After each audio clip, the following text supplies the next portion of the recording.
করি, আমরা কালেমা পড়ি ঠিকই, তাগুতকে বর্জন করি না। তাগুত বলা হয় কোরআনের শাসন যারা মানে না, ক্ষমতায় গিয়ে কোরআনের বিরুদ্ধে আইন পাশ করে, এদের কি বলা হয়? তাগুত। কি বলা হয়? তাগুত। আমার দেশে তাগুত ছিল না? ছিল না? ছিল। আমার ভাইয়েরা, আজকে আলোচনা হবে সূরা ইয়াসিনের শিক্ষা। সুবহানাল্লাহ বলে। সূরা ইয়াসিন তো পড়লাম সারাটা জীবন, কিন্তু এর মধ্যে কি আছে আজকে আমরা খুঁজে বের করার চেষ্টা করব। আল্লাহ রাব্বুল আলামিন হাবিব যখন দাওয়াত দিলেন, কালিমার দাওয়াত যখন দিলেন, তখন মুনাফিকেরা আর কাফেরেরা রাসূল করিম সাল্লাল্লাহু আলাইহি সাল্লামের কাছে এসে বলছেন, আপনি হলেন মিথ্যা নবী। নাউজুবিল্লাহ। মাইকের অবস্থা এমন হলো কেন? মাইক আবার সাউন্ড বাড়ান, একটু সাউন্ড দাও। রাসূল করিম সাল্লাল্লাহু আলাইহি সাল্লামকে যখন তারা মিথ্যা নবী বললেন, আল্লাহ পাক সহ্য করতে পারলেন না। আল্লাহ রাব্বুল আলামিন সঙ্গে সঙ্গে আয়াতে কারিমা নাজিল করে দিলেন। সবাই পড়েন, আউযু বিল্লাহি মিনাশ শাইতানির রাজিম, বিসমিল্লাহির রহমানির রহিম, ইয়াসিন ওয়াল কুরআনিল হাকীম,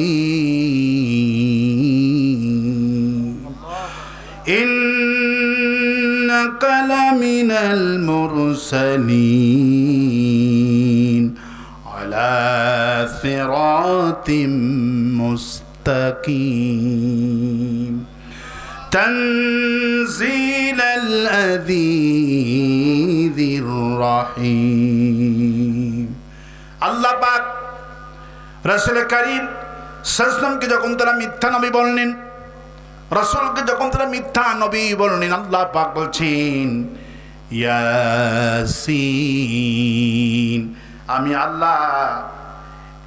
ইয়াসিন এর অর্থ তো আল্লাহই ভালো জানেন। আল্লাহ পাক তারপরে বলছেন, ওয়াল কুরআনিল হাকীম, আমি রব্বুল আলামিন এই বিজ্ঞানময় কোরআনের কসম করে বলছি, ইয়া রাসূলুল্লাহ, আমি বিজ্ঞানময় কোরআনের কসম করে বলছি। কি বলছি? আপনাকে যে এই সমাজের লোকেরা মিথ্যা নবী বলছেন, ইন্নাকা লামিনাল মুরসালিন, আর তুমি নিশ্চয় রাসূলদের অন্তর্ভুক্ত। সুবহানাল্লাহ।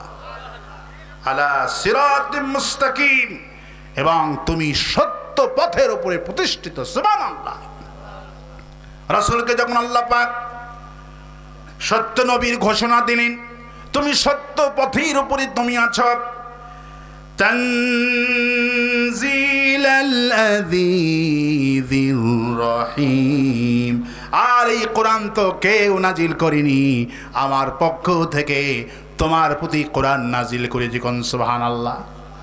রাসূলকে যখন আল্লাহ পাক সান্ত্বনা দিচ্ছেন, রাসূল যখন দাওয়াত দিলেন, তখন ওরা বাধা দিল, রাসূলকে মিথ্যা নবী বলল। আল্লাহ পাক বলছেন, আমি শপথ করছি, বিজ্ঞানময় কোরআনের শপথ করে বলছি, ইয়া রাসূলুল্লাহ, আমি আল্লাহ কসম করছি, তুমি রাসূলদের অন্তর্ভুক্ত। সুবহানাল্লাহ।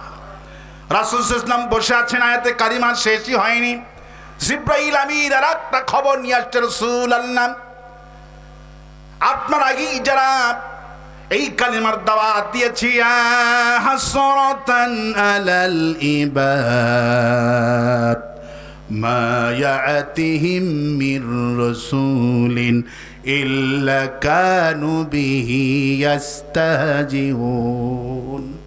হে নবী, এমন কোন নবী পাঠালাম না যেই নবীকে এই জালিমেরা কটূক্তি করেনি, ধিক্কার দেয়নি। আফসোস বান্দাদের জন্য, সব নবীদের সাথে তারা কি আচরণ করেছে, তোমাকে তারা এখনো রাসূল অস্বীকার করছে। আর আমি আল্লাহ ঘোষণা করছি, ইন্নাকা লামিনাল মুরসালিন, তুমি তো রাসূলদের অন্তর্ভুক্ত। তোমাকে আমি শোনাচ্ছি, শোনো। আজ থেকে 500 বছর আগে তুরস্কের আন্টাকিয়া শহরের ভেতরে সাদিক নামে একজন নবীকে পাঠাইছিলাম আল্লাহ পাক সূরা ইয়াসিনের ভেতরে। সেই কাহিনী আল্লাহ পাক শোনাচ্ছেন, কোন সুবহানাল্লাহ। সাদিক নামে একজন নবীকে পাঠান তুরস্কের এবং মিশরের সিরিয়ার দক্ষিণ সীমানায় মিলে আন্টাকিয়া শহরে আল্লাহ পাক সাদিক নামে একজন নবীকে পাঠাচ্ছিলেন। তারপরে আল্লাহ পাক আরো 2 জন নবীকে পাঠান।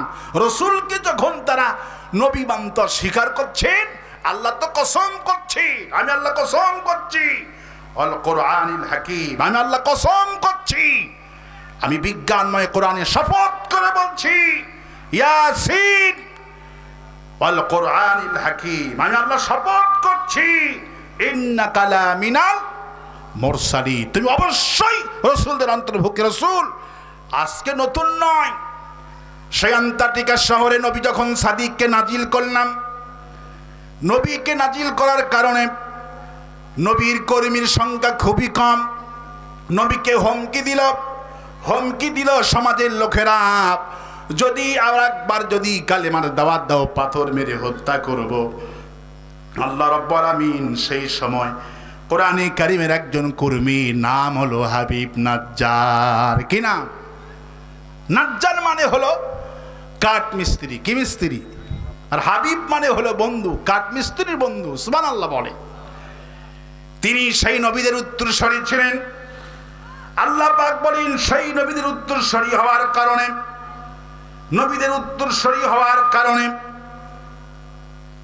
আজ যারা ইসলাম আন্দোলন করে মাথায় টুপি দিয়েছে, সেদিন একটা হোটেলে ভাত খেলাম, চরমনাইয়ের মুরিদ, রাত দিন 24 ঘন্টা সবার মাথায় টুপি, যে ক্যাশিয়ার তারও মাথায় টুপি, সব সময় চরমনাইয়ের ওই দেশটা হোটেলের মধ্যে বিদ্যমান। 24 ঘন্টায় কাস্টমার। বগুড়া সেলিম হোটেল আছে। কি হোটেল আছে? সেলিম হোটেল। চরমনাইয়ের মুরিদ পুরা ছাত্র, মনে হবে দেখলে মেসিয়ান না, সবগুলি ছাত্র। সুবহানাল্লাহ। সবাই মাথায় টুপি, সাদা ড্রেস, রাত দিন। Akbari hotel fail, Salim hotel, রাত দিন 24 ঘন্টা কাস্টমার। সুবহানাল্লাহ বলে। লোকেরই বিশ্বাস আছে। আওয়ামী লীগ, তারা কয় আমরা আওয়ামী লীগ করি, আওয়ামী লীগের হোটেলে ভাত খাবো না। ওরা হলো বাটপার। ওরা কি? বাটপার। মরা মুগরি খাওয়াবে, ঠিক কিনা বলে? কিন্তু চরমনাইয়ের মুরিদ এটা অসম্ভব, হালাল জিনিস খাওয়াবে। সুবহানাল্লাহ বলে। এই লোকের নাম ছিলেন হাবিব নাজ্জার। দর্জির কাজ করতেন, কিন্তু কোরআনের কর্মী, নবীর সৈনিক। যারা আল্লাহর হুকুম যারা পালন করে না, তারা তার কাছে কাপড়গুলি বানাতে দেয়। সুবহানাল্লাহ। কারণ তার কাপড় তৈরি করা সুন্দর, ডিজাইন সুন্দর, মানুষের মন আকৃষ্ট করেছেন ব্যবহার আচরণে। এই হাবিব নাজ্জার এত জনপ্রিয় ব্যক্তি হয়ে গেলেন, নবীদের অনুসরণ হয়ে করলেন। যখন সেই দেশের রাষ্ট্রশক্তি আর যুবকেরা নবীকে পাথর মারার হুকুম যখন করলেন, হাবিব নাজ্জার কাঠ মিস্ত্রি ছিলেন, কেউ বলেছেন দর্জিও ছিলেন। তিনি কাঠ মিস্ত্রি, তার প্রসিদ্ধ তাফসিরে এসেছেন। তিনি কাঠের কাজ করতেন, মানুষের দরজা জানলা বানিয়ে দিতেন, সবাই পাগল হয়ে যেতেন। সব দলের লোকেরা তার কাছে কাজ করতেন। আল্লাহ পাক বললেন, কোরআনের জন্য যারা জীবন দেয় তাদের মর্যাদা আল্লাহ পাক কোরআনে কারিমে কোট করে দিলেন। কারণ হাবিব নাজ্জার যুগে যুগে সমাজে আসবে। সাহাবী দেখেনি, খাব্বাব দেখেনি, বিলাল দেখেনি, আমরা দেখলাম শহীদ আবু সাঈদকে কিভাবে বুক পেতে দেয় বন্দুকের লড়ের কাছে। শহীদ আবু সাঈদ কিয়ামত পর্যন্ত স্মরণীয় হয়ে থাকবে। আরো আসতে বলেন ঠিক, আরো আসতে বলেন ঠিক। আমার ভাইয়েরা, আল্লাহ পাক বলেন, সেই হাবিব নাজ্জার যখন শুনতে পারলেন নবীদেরকে হত্যা করা হবে, আল্লাহ পাক তার কথা বলছেন, ওয়াজা মিন আকসাল মাদিনাতি রাজুলুন ইয়াসা। আল্লাহ পাক বলছেন শহরের দূর প্রান্ত হতে এই সাদিকের কর্মী একজন কাঠ মিস্ত্রি দৌড়ে চলে আসলেন, এসে বলছেন এই নবীর অনুসরণ করো, ইত্তাবিউ, যিনি তার অনুসরণ করো, আজরা ওয়া হুম মুহতাদুন, যিনি কোনো বিনিময় গ্রহণ করে না, নবীর অনুসরণ করো। তখন তারা এই হাবিব নাজ্জারকে ঘিরে ফিরে দিলেন। রাসূল করিম সাল্লাল্লাহু আলাইহি ওয়াসাল্লামকে আল্লাহ পাক বলছেন নবী তুমি নবী না, এই কথা তো ওরা বলছে, আমি তো কসম করে বলছি কোরআনের তুমি নবী, তুমি রাসূলদের অন্তর্ভুক্ত, আমি কোরআন তোমার প্রতি নাজিল করেছি। ওরা যতই তোমাকে রাসূল না বলুক, কোরআনের দাওয়াত যারাই দিয়েছি তাদের প্রতি নির্যাতন হয়েছে। আল্লাহ পাক রাসূল আর সাহাবীরা বসে আছেন, জিবরাইল আমিন যখন বর্ণনা করছেন রাসূল কান্দে, সাহাবীরা কান্দে। আরে হাবিব নাজ্জার কোরআনের জন্য, ইসলামের জন্য কত পরিশ্রম আর কত কষ্ট করেছে। আল্লাহ পাক সেই কোরআনের সেই হাবিব নাজ্জার সাদিক নবীর কর্মী বাহিনীর কথা সূরা ইয়াসিনের মধ্যে আল্লাহ পাক তুলে দিয়ে দিলেন। আল্লাহ পাক বললেন এই হাবিব নাজ্জার জনগণকে বুঝালেন আমাদের রব আল্লাহ তিনি আমাদেরকে বানিয়েছেন। আমাদেরকে কে বানিয়েছেন? আল্লাহ বানিয়েছেন। আকাশ বানিয়েছেন তিনি, ঘুম পাড়ান তিনি, আমাদেরকে সব কিছু বানিয়েছেন তিনি। তিনি দাওয়াতি কাজ করলেন, রাষ্ট্র শক্তি বুঝতো না, জালেমগুলো বুঝতেই পারল না। হাবিব নাজ্জারকে চাকু মারা হলো। হাবিব নাজ্জারকে যখন চাকু মারা হলো, হাবিব তখনও বলতেছেন ইন্নী আমানতু বিরাব্বিকুম ফাসমাউন, তোমরা আমার কথা শোনো, আমাকে চাকু মেরো না। ইন্নী আমানতু বিরাব্বিকুম ফাসমাউন, তোমরা আমার কথা শোনো, আমি যে রবের প্রতি ঈমান আনছি আমার কথা শোনো, দুনিয়াও সফল আখিরাতও সফল হয়ে যাবে। হাবিব নাজ্জারকে যখন চাকু মারা হলো, তার ভুঁড়ি যখন বের হয়ে গেল, ভুঁড়ি রাস্তায় যখন তার ভুঁড়িটা বালুর মধ্যে পড়ে গেলেন, আল্লাহ পাক জিবরাইল আমিনকে বলে আজরাইলের তো দায়িত্ব জান কবজ করার, কিন্তু আমি তোমাকে জান কবজের দায়িত্ব আজরাইলকে দিলাম না, তুমি চলে যাও, আমার হাবিবের জানটা তুমি কবজ করো। আর আল্লাহ পাক তখন বলছেন কিলা দুখুলিল জান্নাহ, সাথে সাথে আল্লাহ নিজে ঘোষণা করে বলছে হাবিব নাজ্জার তুমি আমার জান্নাতে প্রবেশ করো। হাবিব জান্নাতে প্রবেশ করে বসে আছেন। হাবিব জান্নাতের নাজ নিয়ামতের মধ্যে বসে আছে, আর তিনি বলছেন ক্বালা ইয়া লাইতা কওমি ইয়ালামুন, তিনি বলছেন হে আমার কওম, হে আমার কওম যারা আমার পেটে চাকু মেরেছো, যদি তোমরা জানতে পারতে। কি জানতে পারতে? আল্লাহ পাক পরে বলছেন হাবিব নাজ্জার জান্নাতের ভিতরে গিয়ে কওমকে ডেকে ডেকে বলছেন কওমি ইয়ালামুন, যদি আমার কওমগুলি জানতে পারত।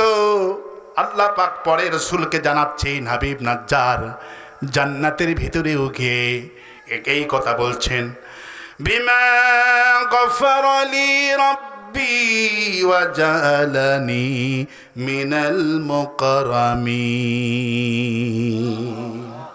হে আমার কওমেরা, যারা আমাকে চাকু মেরেছ নবীর দল করার কারণে, যারা আমাকে পেটে চাকু মেরে ভুঁড়ি বের করে দিয়েছ, যেই দলটা করার কারণে তোমরা, যেই দল তোমাদের কাছে অপছন্দনীয় ছিল, আর ওই দল করার কারণে তোমরা আমাকে শহীদ করার কারণে আল্লাহ আমাকে ক্ষমা করেছে আর আমাকে সম্মানিত করেছে।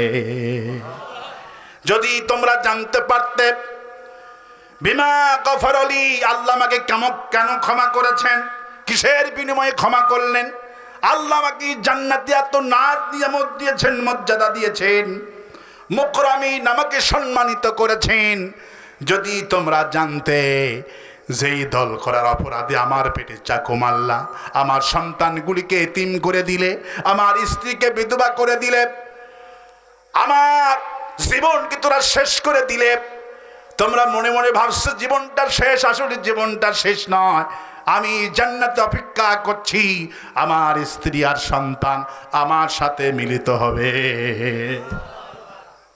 আমার ভাইরা, আমার বন্ধুগণ, আল্লাহ পাক সেই কথা রাসূল করিম সাল্লাল্লাহু আলাইহি ওয়াসাল্লামকে জানাচ্ছেন, রাসূলুল্লাহ ইয়া হাবিবাল্লাহ, কোরআনের দাওয়াত যখনই কেউ দিয়েছে তাদের প্রতি এই নির্যাতন করা হয়েছে। রাসূল সাল্লাল্লাহু আলাইহি ওয়াসাল্লাম যখন এই তাফসীর যখন করছেন, রাসূলের সামনে একজন লোক ছিল, তার নাম ছিল হাবিব। রাসূলুল্লাহ সাহাবী, খুবই ধনী মানুষ, প্রভাবশালী ব্যক্তি। রাসূল তাকে বলছেন, তুমি কালেমাটা গোপন করা কিছুদিন, এখনো প্রকাশ করো না। ওই হাবিবের নাজ্জারের কথা শুনে রাসূলের সাহাবী হাবিব বলছে, ইয়া রাসূলুল্লাহ, কি বলেন আপনি? আমি যদি ঘুমে যাই, আমার সমাজের লোকেরা আমাকে জাগ্রত করার ক্ষমতা রাখে না, এত ভয় করে আমার সমাজের লোকেরা। আমি যদি ঘুমে যাই, আমার বিবি আমাকে ডাকার সাহস পায় না, সমাজের লোকেরা আমাকে ডাকার সাহস পায় না। আল্লাহর হাবিব বললেন, ওই কথা বলো না, ওই কথা বলো না। যখনই তুমি আমার দলের দাওয়াতি কাজ করবা, সেই সমাজের লোকেরা তোমাকে সম্মানিত করতো, ওই লোকেরা তোমাকে হত্যা করতে বাধা দেবে না।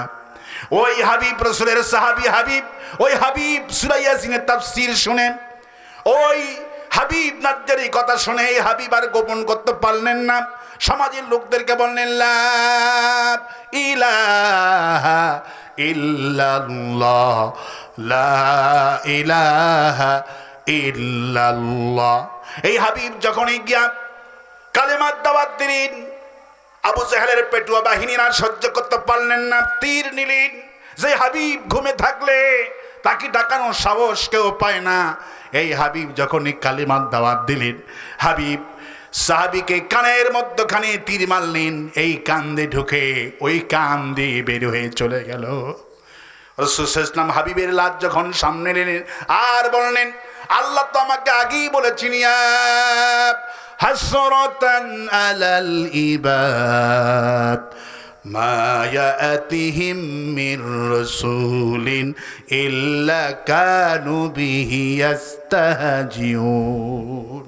আল্লাহ তো আমাকে আগেই বলেছেন, আফসোস এমন কোন নবী পাঠালাম না, যখনই নবীরা আল্লাহর দাওয়াত দিয়েছেন, কোরআনের দাওয়াত দিয়েছেন, ইয়া কওমি ইবুদুল্লাহ মা লাকুম মিন ইলাহিন গায়রু, হে আমার কওমরা এসো এক আল্লাহর গোলামি করি। যখনই নবীরা এই কথা বলেছে, মার শুরু হয়েছে, হাঙ্গামা শুরু হয়েছে। নমরুদ ক্ষমতা এসে ইব্রাহিমের বিরুদ্ধে লেগে গেল, না যায় নাই। ফিরআউন ক্ষমতা এসে মূসা আলাইহিস সালামকে সাগরে নিয়ে গেল, ডুবে মারবে, কিন্তু পারে নাই, নিজেরাই ডুবিয়ে মরছে। ফিরআউনকে আল্লাহ ডুবিয়ে মারছেন, সে আল্লাহ আছে না নাই? নমরুদকে যে আল্লাহ একটা মশা দিয়ে বিদায়ী করলেন, সে আল্লাহ আছে না নাই? আরো আসতে পারে, আছে না নাই? আছে। আমার ভাইয়েরা, রাসূল করিম সাল্লাল্লাহু আলাইহি ওয়াসাল্লাম বললেন, সূরা ইয়াসিনের তাফসীর শুনে হাবিব তো জার হয়েছিলেন, কেঁদে কেঁদে আর দাওয়াতের মিশনে ঝাঁপিয়ে পড়েছিলেন। আমি সাক্ষ্য দিচ্ছি, আল্লাহ পাক ওই হাবিবের সাথে এই হাবিবের জান্নাতে একাকার করে দিয়েছে। আমার ভাইয়েরা, আল্লাহ পাক অ্যাকশন দুই রকমে নাই, দুই রকমে অ্যাকশন নেই। এই হাবিবের কোনো কর্মী নাই, মিছিল করার মতো কোনো লোক নাই। আল্লাহ পাক সাহায্য দুই ধরনের করে। যখন কর্মী যেই দলের বেশি হয়, তাদের মাধ্যমে আন্দোলন হয়, বিপ্লব হয়, হাসিনার মতো দেশ থেকে পালায়। কিন্তু হাবিব নাজ্জার, তার কোনো আত্মীয় স্বজন নাই, আন্দোলন করার মতো কেউ নাই, নবী সাদিক আর সঙ্গে আরো দুইজন নবী নাজিল হয়ে গেল। সৈন্য নাই, কর্মী নাই। আল্লাহ পাক বলছেন, আমি সহ্য করতে পারলাম না, জিব্রাইল আমিন কি পাঠাইয়া দিলাম। জিব্রাইল আমিন এসে আল্লাহু আকবার বলে জমিনে একটা তাকবীর দিল। একটা তাকবীরের কারণে গোটা কওমদের কলিজা ফেটে মারা গেল। আল্লাহু আকবার। একটা তাকবীরে সমস্ত জালেমদের কলিজা ফেটে চৌচির হয়ে গেল। আল্লাহু আকবার বলে। আমার ভাইয়েরা, আল্লাহ পাক বলেন, এইভাবে করে আমি জালেমদের শায়েস্তা করেছি। আল্লাহ পাক বলছেন, আমি ইয়াসিন তো পড়বেন, কিন্তু বুঝে পড়তে হবে এর মধ্যে কি আছে। আল্লাহ পাক বলছেন ইয়াসিন যদি পড়ে মৃত্যুর সময় তো তাদের জীবনটা আসান হবে, যারা নবীদের কাজ করেছে তাদের জন্য এই সূরা ইয়াসিনটা আসর হয়ে যাবে। সুবহানাল্লাহ। যেমন আপনি জীবনে চাকরি করলেন না, আপনি কি পেনশন পাবেন? আপনি চাকরি করলেন না, পেনশন পাবেন না। পেনশন পাবে তারা সরকারি চাকরি করবে যারা, ঠিক কিনা? আপনি কোরআনের কর্মী, যখনই কোরআনে আমল করবেন কোরআনকে আল্লাহ ওষুধ বানায় দিবে। আল্লাহু আকবার বলে। এই কোরআনটা হলো ওষুধ কাদের জন্য? ওয়ানুনাজ্জিলু মিনাল কুরআনি মা হুয়া শিফাউ ওয়া রাহমাতুল লিল মুমিনিন। এই কোরআনকে মুমিনদের জন্য ওষুধ বানিয়ে দিয়েছি, মুমিনদের জন্য শিফা বানিয়ে দিয়েছি। ওয়ালা ইয়াজিদুয যালিমিনা ইল্লা খাসারা। কিন্তু যারা জালিম, ফাইনাজ জুলমা জুলমাতু ইয়াউমাল কিয়ামা, যারা জুলুম করবে, চাঁদাবাজি করবে, আছে না নাই? চাঁদাবাজ আছে না নাই? চাঁদাবাজ, জুলুমবাজ জীবন্ত মানুষগুলিকে ফাঁসি দিয়ে মারছে। 41 সাল পর্যন্ত ক্ষমতায় থাকতে চেয়েছিল। কি 41 সাল পূরণ হয়েছে নাকি? তার আগে মামুবাড়ি দিল্লিতে আল্লাহ পাঠাইছে, ঠিক কিনা বলে? আল্লাহ পাক বলছেন, আল্লাহ পাক বলছেন কিছুতেই জুলুম যারা করবে, ফাইনাজ জুলমা জুলমাতু ইয়াউমাল কিয়ামা, জুলুম যারা করবে এদের অবস্থা বড় খারাপ হয়ে যাবে। আমার ভাইয়েরা, ভয় পাওয়ার কোনো কারণ নাই, হতাশ হওয়ার কোনো কারণ নাই। সূরা ইয়াসিন শুরু পড়লে হবে না। রাসূল করিম সাল্লাল্লাহু আলাইহি ওয়াসাল্লামকে আল্লাহ কোরআন নাজিল করে দিয়েছেন। কোরআনটা যিনি নাজিল করে দিয়েছে আল্লাহ পাক নাজিল করে বলছেন, قد جاءكم من الله نور وكتاب مبين। আল্লাহ পাক বলছেন, হে মানব গোষ্ঠী, আমি তোমাদের প্রতি দুটি জিনিস নাজিল করেছি। একটা দিলাম কোরআন, আর একটা দিলাম হাদিস। আল্লাহু আকবার বলে। দুটাই নূর দিয়েছি। আগে দিয়েছেন নেতা। আগে কি দিয়েছেন? আগে দিয়েছেন নেতা। নেতার নাম হলো লা ইলাহা ইল্লাল্লাহু মুহাম্মাদুর রাসূলুল্লাহ। এই জন্য আল্লাহ পাক বলছেন, قد جاءكم من الله نور وكتاب مبين। আগে দিয়েছি নূর, নূর হলেন মুহাম্মদ সাল্লাল্লাহু, তারপরে দিয়েছি কিতাব, নেতা হলেন মুহাম্মদ, তারপরে নাজিল করেছি নীতি, নেতার নাম মুহাম্মদ, নীতি হলেন কোরআন। নীতি কি? কোরআন। নেতা মুহাম্মদ সাল্লাল্লাহু আলাইহি ওয়াসাল্লাম, নীতি মুহাম্মদ, নেতা কোরআন। সুবহানাল্লাহ বলে। নীতির নাম কি? কোরআন। নেতার নাম কি? মুহাম্মদ হলেন নেতা সাল্লাল্লাহু আলাইহি সাল্লাম, আর কোরআন হলেন নীতি। নেতার উপরেই আমি নীতি নামক কোরআন নাজিল করে দিয়েছি। তাও সুবহানাল্লাহ বলবেন না? কিন্তু সেই কোরআন তো আমরা পড়ি, কিন্তু এই তো গাধার মতো অবস্থা আমাদের সমাজে আজকে হয়েছে। কোরআন খতম করি, কোরআন মুখস্থ পড়ি, কিন্তু কোরআনের মধ্যে কি আছে একটা বারো বুঝি না। মাথায় টুপি দিয়া জালেমদের সাথে হাত মিলায়, ওরাও কিন্তু আলেম, ঠিক কিনা বলে? ওরাও আলিম। আল্লাহ পাক আলেমদের ব্যাপারে বলছেন, আল্লাহ পাক বলছে, ওয়ালা তালবিসুল হক্কা বিল বাতিল। খবরদার আলিমেরা জেনে বুঝে হক বাতিল একাকার করবে না। ওরা জানে মামুনুল হক সত্য। যে ওলামা লীগগুলি আছে, ওলামা লীগ জানে না? ওলামা লীগ আছে, আবার জাতীয়বাদী ওলামা দল। ওলামারা আবার মানুষের আইন কায়েমের জন্য আন্দোলন করে, ওরা আবার ওলামা। ওরা হলো ওলামায়ে সু, লানাতুল্লাহ আলাইহিম, ঠিক কিনা বলে? আল্লাহর গজব নাজিল হবে। চরমনায়ে পীর হক, মামুনুল হক হক, চরমনায়ে পীর হক, জামাত ইসলামী হক, ওরা জানে। আল্লাহু আকবার বলি। চরমনায়ের পীরকে জিজ্ঞেস করেছেন এক সাংবাদিক, যে আপনারা নাকি সব ইসলামী দল এক হলেন? চরমনায় পীর বলছে এক শুধু হয়নি, আমাদের বাক্স হবে একটা। সুবহানাল্লাহ। আশ্চর্য কথা। সাংবাদিককে চরমনায় পীর বলছে শোনো, এইদিকে শোনো, এটা প্রচার করবা। স্যার বলেন। বলল আমরা 5 ভাই 5 রকমের কাজ করতাম। হাতের লোক কয়টা? 5টা। কিন্তু হাতের 5টি লোকের এক রকমের কাজ না 5 রকমের কাজ?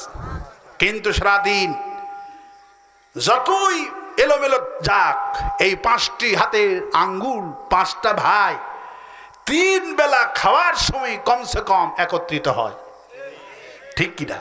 সারাটা দিন যতই এলোমেলো থাকুক, খাওয়ার সময় সব আঙ্গুলগুলি বলে ভাই ফতুয়াবাজি আমরা পরে করব, আমাদের শক্তি যদি না পাই ফতুয়া করব কি দিয়ে? এই জন্য আমরা সবাই ঐক্যমত্য হয়ে দানাগুলি খাই, খাওয়ার পরে আবার ভিন্ন হয়ে যাব। সুবহানাল্লাহ বলে। চরমনায় পীর সুন্দর জবাব দিয়েছেন। আমি দোয়া করছি আল্লাহ পাক চরমনায় পীর হায়াতকে দারাজ করে দিন। বলি আমিন। আজকেও তার কথা শুনে আমার কলজা ঠান্ডা হয়েছে। সুবহানাল্লাহ বলে। চরমনায় পীর বলেছেন আমরা 5টা ভাই হাতের আঙ্গুলের মতো 5 রকমের কাজ করি। জামাত ইসলাম ভিন্ন ছিলাম, চরমনায় ভিন্ন ছিলাম, মামুনুল হক ভিন্ন ছিলাম, ইসলামী ঐক্যজোট ভিন্ন ছিলাম। আমাদের খাওয়া লাগবে, শক্তির আমাদের প্রয়োজন। আমরা ফতুয়াবাজি সারা জীবন করলাম, খাওয়াই যদি না হয় আমরা কিভাবে চলবো? জামাত ইসলামী চরমনায় হয়ে যায়নি, আবার চরমনায় জামাত হয়ে যায়নি, যার যার দল সেই আছে। কিন্তু আমরা ঐক্যমত্য হয়েছি কাফেরদেরকে খাওয়ার জন্যে। কাফেরদেরকে গ্রাস করে খাবো, খেয়ে শক্তি করব, 4 দল তাই করব। আগামীর পার্লামেন্ট কোরআনের পার্লামেন্ট করে ছাড়বো। আলহামদুলিল্লাহ বলেন। আগামীর বাংলাদেশ হবে কোরআনের বাংলাদেশ। এই জন্য বামপন্থীর মাথা খারাপ। বিশ্ববিদ্যালয় টুপিওয়ালাদের দখলে, শিবিরদের দখলে। সুবহানাল্লাহ। চট্টগ্রাম শিবির, ঢাকা বিশ্ববিদ্যালয় শিবির, রাজশাহী শিবির, জাহাঙ্গীরনগর বিশ্ববিদ্যালয় শিবির, প্রশাসনের শিবির। একটা খবর আপনাদেরকে দিই, জামাত ইসলামী ক্ষমতায় শুধু যাবে না, জামাত ইসলামী ক্ষমতায় এখনো আছে। আল্লাহু আকবার বলেন। জামাত ইসলামী ক্ষমতায় যাবে না, ক্ষমতায় আছে। আল্লাহু আকবার বলেন। বাংলাদেশের সব ডিসি, এসপি, এনও, সব ওসিদের কথা শুনলে মনে হয় এই জন্য তোদের মাথা খারাপ। আমি শুনলাম জয়পুরহাটের এসপিও নাকি ওয়াজ মাহফিল করে। ঠিক কিনা বলেন? এই খবর নিয়ে দেখেন ছাত্র জীবনে ওই মালে ছিল। ঠিক কিনা বলেন? প্রত্যেকটি ডিসি, এসপির কথাবার্তা শুনলে আপনার কলজা ভরে যাবে। সুবহানাল্লাহ। যাদেরকে পরিবেশন দেওয়া হয়েছিল না, আজকে তাদেরকে পরিবেশন দেওয়া হয়েছে, তাদেরকে যোগ্য জায়গায় রাখা হয়েছে। এই প্রশাসনগুলিকে দিয়ে তাহাজ্জুদের সময় ভোট হবে না। ঠিক কিনা বলেন? সুষ্ঠু নির্বাচন হবে। আল্লাহু আকবার বলেন। সুষ্ঠু নির্বাচনের মাধ্যমে ইসলামী দলের মার্কা হবে একটা। আল্লাহু আকবার বলেন। সেই মার্কায় আমরা ইনশাআল্লাহ মায়েরা দিবে এই বছরে সবচেয়ে বেশি ভোট। সুবহানাল্লাহ। বিশ্ববিদ্যালয়ে সবচেয়ে বেশি ভোট দিয়েছে মায়েরা। আল্লাহু আকবার বলে। আমার ভাইরা এই জন্য নামাজ পড়বো কার জন্যে? রোজা রাখবো কার জন্যে? হজ করবো কার জন্যে? যাকাত দিব কার জন্যে? বউকে পিটাবো কার জন্যে? বউ পিটানো যাবে? খবরদার বউ পিটাবেন না। বিবিকে সম্মান করবেন, ভালোবাসবেন। বিবির এত সম্মান, আল্লাহ পাক বলেন আশিরুহুন্না বিল মারুফ। তোমার বিবিকে সম্মান করবা, মর্যাদা দিবা। এত সম্মান, এত মর্যাদা। বদরের যুদ্ধ, প্রথম যুদ্ধের নাম কি? হুজুর বলছেন কুমু বিনা ইলাল জান্নাতি আরদুহা কারদিস সামাওয়াতি ওয়াল আরদ। আমার সাথে বদরে কে যাবা? যদি আমার সাথে বদরে যেতে পারো, ওই বিশাল বড় আকাশ আর বিশাল বড় জমিনের চাইতে বড় জান্নাত আল্লাহ দান করে দিবে। একজন সাহাবীর নাম হলো উমাইর। 20 বছর বয়স, এখনো বিয়ে শাদী কিছুই করেননি। রসুলের বক্তব্য শুনছেন আর বলছেন মাজ মালাহু ওয়া হাসানুহু, হে রাসূলুল্লাহ কত সুন্দর কথা আপনি বললেন, আমি যদি জীবনটা বদলে দিতে পারি এত বড় জান্নাত পাবো নাকি? ফারামা বিহীন না, সবগুলি খুরমা মরুভূমিতে ফলায় দিয়া জিহাদে চলে গেলেন। রাতের বেলায় রাসূলুল্লাহ যখন জানাজা করতেছেন, একজন সাহাবী বলে, রাসূলুল্লাহ এই সেই উমায়ের, আপনি যখন বলছেন কুমু বিনা ইলাল জান্নাতি আরদুহা কারদিস সামাওয়াতি ওয়াল আরদ, আমার সাথে বদরে কে যাবে? বদরের শুধু বদরের মাঠ না, ওটা হলো জান্নাতের টুকরা। আমার দেশের মানুষগুলি টুপি মাথায় দেওয়া সুন্নত পালন করছে, নেতারা নির্বাচনের সময় এখন টুপি মাথায় দেওয়া শুরু করছে। সারা বছর টুপি মাথায় দেওয়া নাই, এখন যারা ভোটের সময় টুপি মাথায় দিচ্ছে এরা হলো আসলে ধর্ম ব্যবসায়ী। আমরা ধর্ম ব্যবসায়ী নই, আমরা সারা বছর টুপি মাথায় দিই, কিয়ামত পর্যন্ত দিতেই থাকবো। হুজুরের চরিত্র 2 নম্বর হবে না। ওরা নির্বাচনের সময় হাতে তাসবিহ, মাথায় টুপি, মুখে দাড়ি, এরা হলো ধর্মের ব্যবসায়ী। আরো আসতে বলেন ঠিক, আরো আসতে বলেন ঠিক। আমার ভাইয়েরা, রাসূল কারীম সাল্লাল্লাহু আলাইহি ওয়াসাল্লাম বললেন, ইয়া রাসূলুল্লাহ সেই উমায়ের, আপনি যখন বলছেন কে জান্নাতে যাবে, বদরে যাবে, বিশাল বড় আকাশ আর জমিন যেতে বড় জান্নাত আল্লাহ দান করবে। ওমায়েত খুরমা খাজুর সময় পায় নাই, জান্নাতের আশায় ফেলিয়ে দিয়েছে। হুজুর বলছেন নাকা মিন আহলিয়া, আমি বিশ্ব নবী সাক্ষ্য দিচ্ছি আল্লাহ পাক অবশ্যই ওমায়েতকে সেই জান্নাতে পৌঁছে দিয়েছে। কি বিশাল বড় যুদ্ধ! 313 জন সাহাবী, কয়জন? 313 জন সাহাবী। তার মধ্যে একজন সাহাবী নাম হলো ওসমান জুন্নুরাইন, 2টি নূরের মালিক, রাসূলের আপন জামাই। সুবহানাল্লাহ। প্রথম মেয়েকে বিবাহ করলেন, মারা গেল অসুস্থ। হুজুর আবার পরে মেয়েকে দিয়ে দিলেন। সাহাবী জিজ্ঞেস করলো, কি আশ্চর্য কথা, ওসমানকে 2টি মেয়ে দিলেন একসাথে। হুজুর বললেন, আমার যদি 100টা কন্যা সন্তান থাকতো আর ওসমান রাদিয়াল্লাহু আনহুর ঘরে গিয়া যদি একটা একটা করে সবগুলি মেয়ে মারা যেত, আমি 100টা কন্যা সন্তান ওসমানের হাতে তুলে দিতাম। এই ওসমান বদরের জিহাদের দিনে, ইশারের সময়, জিহাদের রাত্রিতে রাসূল কান্নাকাটি, সাহাবীরা সৈন্য কম, তরবারি কম, মাত্র 313 জন, কয়েকটা মাত্র ঘোড়া, কয়েকটা মাত্র তরবাল, ওদের কত অস্ত্র, কত আধুনিক, কত কিছু। হুজুর কান্দে, সাহাবীরা কান্দে, তাহাজ্জুদ পড়তেছেন, রাতে ঘুম নাই। আল্লাহ পাক বলছেন, হঠাৎ করে ওসমান চলে আসে, রাসূলুল্লাহ একটা খবর, আপনি তো কান্নাকাটি করছেন। সাহাবীরা কান্নাকাটি করছে, আগামীকালকে বদরের যুদ্ধ, আমার স্ত্রী অসুস্থ হয়ে গেছে, আপনার কলিজার টুকরা কন্যা, আমার স্ত্রী অসুস্থ, আমি জিহাদে যাব না বিবির খেদমত করব। রাসূলুল্লাহ বললেন, ওসমান অপেক্ষা করো, আমি তো কিছুই কইতে পারবো না। ওয়ামা ইয়ানতিকু আনিল হাওয়া, আমি কোনো কথা বলি না যতক্ষণ পর্যন্ত আল্লাহ আমাকে ওহী না নাজিল করে। কোন সুবহানাল্লাহ। ওহী নাজিল করেন জিবরাইল আমিন, রাসূলুল্লাহ আপনার জামাইকে বলে দেন সে যেন বিবির খেদমত করে। আপনি 312 জন সাহাবীকে নিয়ে জিহাদে যান, ওসমানের যাওয়ার কোনো প্রয়োজন হবে না, ওসমানের পরিবর্তে আল্লাহ ফেরেশতা নাজিল করে দিয়ে দিবে। ওসমান বাড়িতে গেলেন। আমার আব্বা কি বলল? বলল, তোমার আব্বা জিহাদে যাওয়ার পারমিশন আমাকে দেয় নাই, তোমার খেদমত করার জন্য আমাকে নিযুক্ত করে দিয়েছে। ওসমান কান্দে, বদরের জন্য মনটা ছটফট করছে। না জানে রাসূল মারা যায় নাকি, না জানে সাহাবীরা মারা যায় নাকি। ওসমান সারাটা দিন কান্দে, মনটা পড়ে রয়েছে বদরে।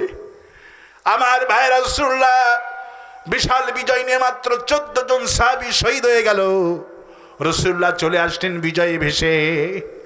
ওসমান রাদিয়াল্লাহু আনহুকে ডাকা হলো, ইয়া রাসূলুল্লাহ আমাকে কেন ডাকছেন? হুজুর বলে, আল্লাহ তুমি জিহাদে যাও নাই, তুমি জিহাদি জানো নাই, কিন্তু তোমার মন ছিল জিহাদির জন্যে মাতোয়ারা। এই জন্যে আল্লাহ পাক তোমার অন্তরে খবরটা জেনেছে।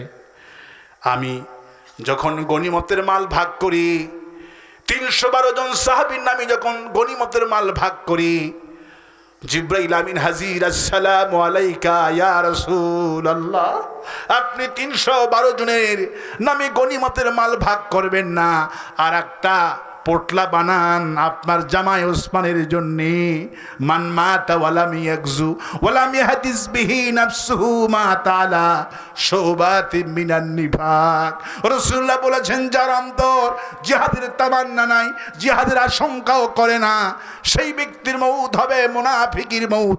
আর যে ব্যক্তি জিহাদের তামান্না করে ঝড়ের মধ্যে ঘুমের মধ্যে মারা যাবে, আল্লাহ পাক তাকে শাহাদাতের মউত নসিব করে দিবে। আমার ভাইয়ের, আপনার জামাই ওসমান শাহাদাতের তামান্না করেছিল, আল্লাহ আমাকে পাঠিয়ে দিয়েছেন। ওসমানের জন্যেও আল্লাহ খুশি হয়েছে। 313 জনের নামে গনিমতের মাল, কাফেরদের পাওয়া টাকা পয়সাগুলি ভাগ করে দিয়ে দেন, ওসমানের জন্য আর একটা পোটলা বানা। বিবির খেদমতের জন্য আল্লাহ রাব্বুল আলামিন এইভাবে করে সম্মান দিয়েছেন। স্ত্রী সবার আছে, মায়েদের রাগ হওয়া স্বাভাবিক, মায়েরা রাগ খুবই কম করবেন। রাসূলুল্লাহ মিরাজ থেকে ফিরে এসেই বললেন, একটা নারীকে বলছেন তুমি সাদকা করো, সেই নারী খুবই পরহেজগার ছিল। ইয়া রাসূলুল্লাহ, আমি কেন সাদকা করব? হুজুর বলল, সাদকা করো, কারণ জান্নাতি দিকে আসলাম সব গরিব লোক দিয়ে ভরা, আর জাহান্নামে দিকে আসলাম নারী দিয়ে ভরা। অধিকাংশ নারী স্বামীর অকৃতজ্ঞ থাকার কারণে জাহান্নাম দিয়ে আল্লাহ ভরে দিয়েছে। স্বামীর অকৃতজ্ঞ, স্বামীর কোনো কৃতজ্ঞতা আদায় করে না। মান লাম ইয়াশকুরিন নাস লাম ইয়াশকুরুল্লাহ। আল্লাহ পাক বলছে, যে ব্যক্তি মানুষের কোনো কৃতজ্ঞতা আদায় করে না, সে আল্লাহর কৃতজ্ঞতা আদায় করতে পারে না। আপনি একটা ভালো কাজ করেছেন, এই সমাজের ভালো কাজ করেছেন, ভালো দান করেছেন, ভালো উপকার করেছেন, প্রশংসা হবে আল্লাহ আর মানুষের হবে কৃতজ্ঞ। বাবা, তুমি এই সমাজে একটা উন্নয়ন কাম করছো, এই জন্য তাকে থ্যাঙ্কস, ধন্যবাদ দিতে আল্লাহ বলেছেন। আপনার স্বামী সারাটা জীবন তার একটা পেটের জন্য তো এত কিছু লাগে না, তোমাদের জন্য, সংসারের জন্য রাত দিন 24 ঘন্টা কাজ করে।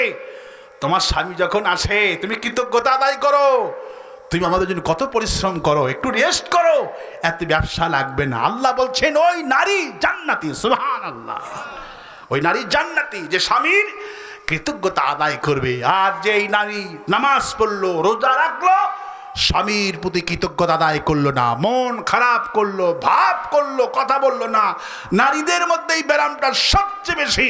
রাসূল সাল্লাল্লাহু আলাইহি ওয়াসাল্লামের কাছে একজন নারী আছে, রাসূলুল্লাহ আমাকে আমার স্বামী মারছে। রাসূল শুনেই বলছেন, নারীরা মার খাবা না, যদি পুরুষের সাথে তর্ক বন্ধ করে দাও।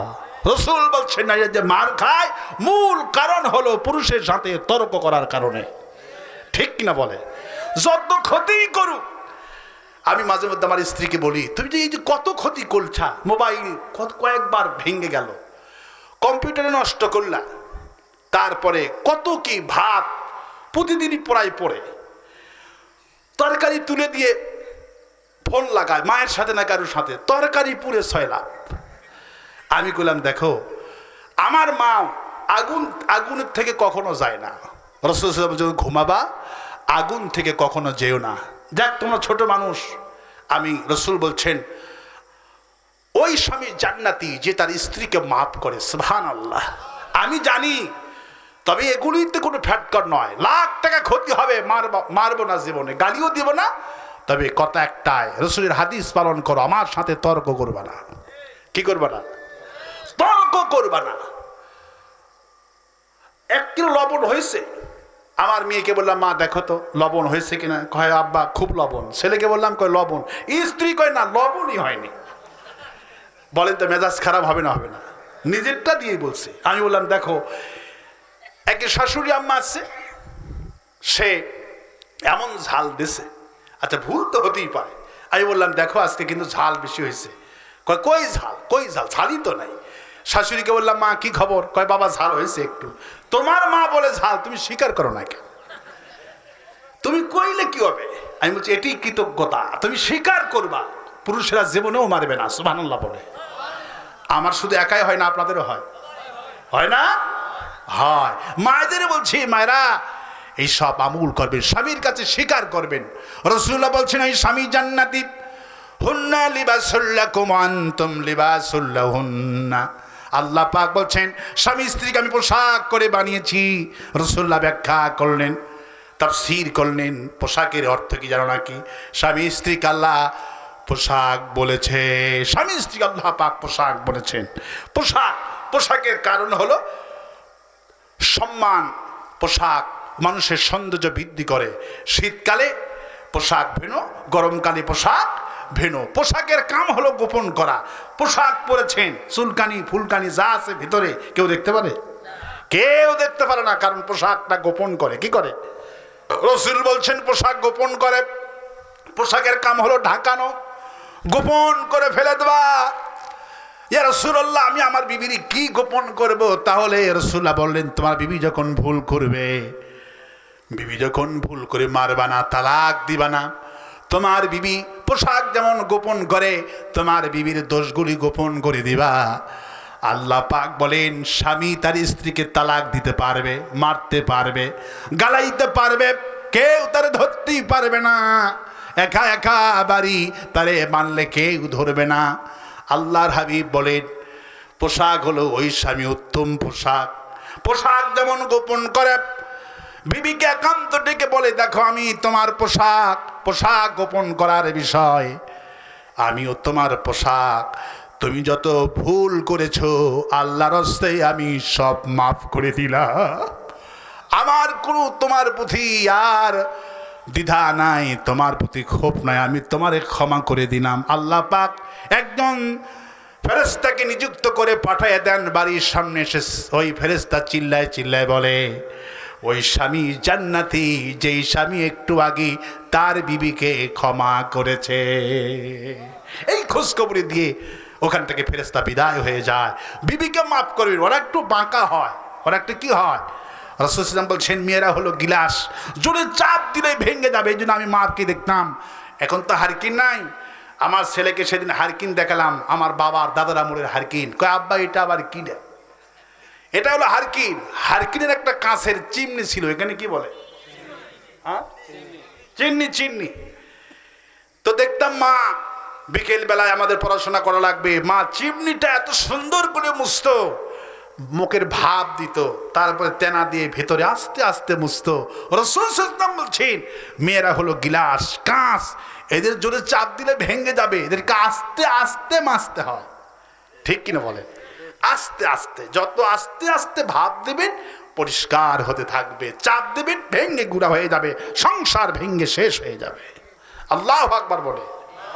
এই জন্যে মায়েরা হলো রহমত। রাসূল বলছেন, আমরা পুরুষ, আমাদের পায়ের তলে জুতা, আর জান্নাতে যতগুলি মানুষ থাকবে, রাসূল বলছেন প্রত্যেকটি মানুষ মায়ের পায়ের নিচে সবার জান্নাত, সবার জান্নাত হবে মায়ের পায়ের নিচে। সুতরাং সেই মা বাপকে সম্মান করতে হবে। আজকে মা বাপের সম্মান নাই, মর্যাদা নাই। পিতা মাতা একটু খায় বলে বেশি হয়ে যায়, বলবো অসম্ভব, এই কথা বলবেন না। রাসূল বলছেন, তোমার পিতা মাতা এমন সম্মানের, এমন বরকতের আর পৃথিবীতে নাই। রাফিক বিন সাইদি সাহেবের বড় ছেলে, উনি আমাকে একটা আমল শিক্ষা দিয়েছিলেন। প্রথম দেখা হলো আমার তার সাথে সাইদি সাহেবের বাসায়। তো দেখলাম আসতে লেট হইল। আমি বললাম, ভাইয়া লেট হইল কেন? বললো, আমার মার থেকে একটু পকেটে ফু নিলাম। একসাথে মাহফিল। আমি বললাম, পকেটে ফু নিবেন মানে? বলে, আমার আব্বা এখন আমার দাদির কাছ থেকে পকেটে ফু নেয়, এটা আমাদের পরিবারের ট্র্যাডিশন। আমার দাদার থেকে পকেটে ফু নিত। আমার আব্বা সাইদি মানুষের কাছে, কিন্তু আমার দাদির কাছে মাহফিলে যাওয়ার আগে আধা ঘন্টা আমার দাদির পায়ের কাছে বসে থাকে। সুবহানাল্লাহ। দাদি পকেটে ফু দেয়, সেই ফু নিয়ে যায়, মুখে ফু নেয়। আমিও সেই কাম করি। আব্বা তো নাই, মার কাছ থেকে ফু নিতে একটু দেরি হইল। আমি রাফিক সাইদির ঘরে বসে আছি, আর বললো ভাই আসতে কই 10 মিনিট। বললো ভাই দেরি হইল কেন? বললো আর বললেন না, এই ইতিহাস। আমার আব্বার থেকে পকেটে ফোনি, মার থেকে পকেটে ফোনি, পকেট ভর্তি টাকা আল্লাহ দেয়, সুবহানাল্লাহ। আমি বাড়িতে এসে আমল করে শুরু করলাম, মা বেঁচে আছে, আব্বা তো নাই। আমরা 6 ভাই বোন এক জায়গায় যখন হই, আমি সবার সামনে বলি, মা আমার পকেটে ফু দাও। আমার তো পকেট অনেকগুলি, কোটির উপরে 2-3টা পকেট, পাঞ্জাবি জুব্বা। তো সবাই ভাই বোন তাকায় থাকে, আচ্ছা এত পকেটে ফু নিয়ে কি হবে? আমি বললাম একটা আমল শিখাচ্ছি সাইদি সাহেবের বাড়ি থেকে, এই পকেটে ফু যে নিবে তার পকেটের টাকা তত বেশি হবে, এই জন্যে তোমাদের চাইতে সবার চাইতে টাকা আমার বেশি, সুবহানাল্লাহ। কেউ এই আমলই করলো না, শুধু হাসেই পারি দিল।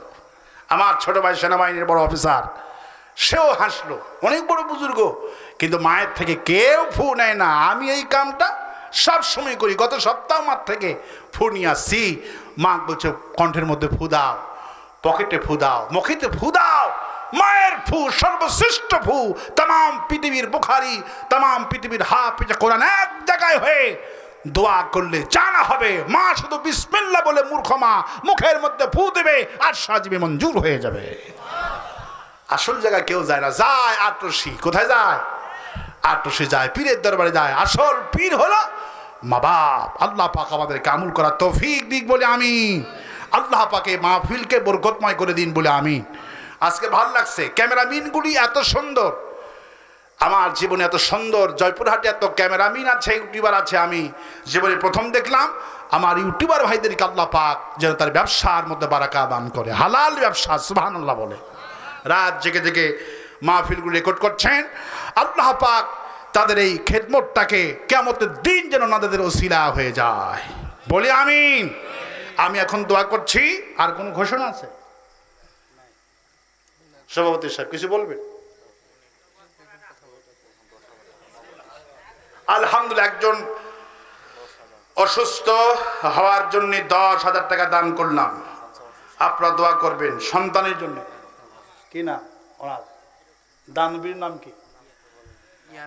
ইয়ামিন। দোয়া করছি ওনার সন্তানকে আল্লাহ পাক সুস্থতা দান করুন বলে আমিন।